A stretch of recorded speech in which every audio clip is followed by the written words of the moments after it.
तर मित्रांनो, तुमच्यासोबत पण असं होतं का? सॅलरी येते आणि 10-15 दिवसात अकाउंट झिरो आणि मग आपण विचार करतो की मी इतकं कमावतो तरी पैसा जातो कुठे? जर असं होत असेल ना, तर हा व्हिडिओ तुमच्यासाठी आहे. मी पण आधी एक्झॅक्टली असंच करायचे. सॅलरी आली की शॉपिंग, ऑनलाईन ऑर्डर्स, बाहेर खाणं आणि महिन्याच्या शेवटी झिरो बॅलन्स. पण एक सिम्पल रूल फॉलो केल्यावर सगळं बदललं. तर हा रूल खूप सिंपल आहे. 50% करायचे ते गरजेचे खर्च, जसं की रेंट, ग्रोसरीज, बिल्स. दुसरं आहे 30% ते जे की तुमचे पर्सनल खर्च, शॉपिंग, घुमणं, सेल्फ केअर वगैरे वगैरे. आणि उरलेला जो 20% आहे त्यामध्ये करायची ती आपली सेविंग.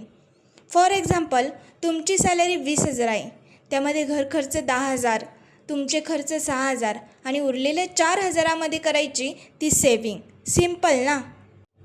आता सगळ्यात इम्पॉर्टंट गोष्ट, बहुतेक लोक काय करतात, आधी खर्च आणि शेवटी सेविंग. पण जे स्मार्ट लोक असतात ते काय करतात, आधी सेविंग आणि मग खर्च.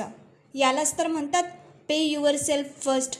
सॅलरी आला की लगेच 20% बाजूला काढा तुमच्या फ्युचरसाठी. आता काही मी प्रॅक्टिकल टिप्स देते, जसं की दुसरं सेविंग अकाउंट ठेवा, UPI ॲप्समध्ये लिमिट ठेवा, अननेसेसरी शॉपिंग अवॉइड करा, महिन्यात 1-2 दिवस नो स्पेंड डेज ठेवा. हे स्मॉल चेंजेस तुमचं फायनान्शियल लाईफ बदलू शकतं. लक्षात ठेवा, सेविंग म्हणजे उरलेले पैसे नाही, सेविंग म्हणजे प्रायोरिटी आहे. आजपासून हा रूल फॉलो करा आणि 3 महिन्यांनी डिफरन्स बघा. माझी माहिती आवडली असेल तर चॅनलला सबस्क्राईब जरूर करा. धन्यवाद.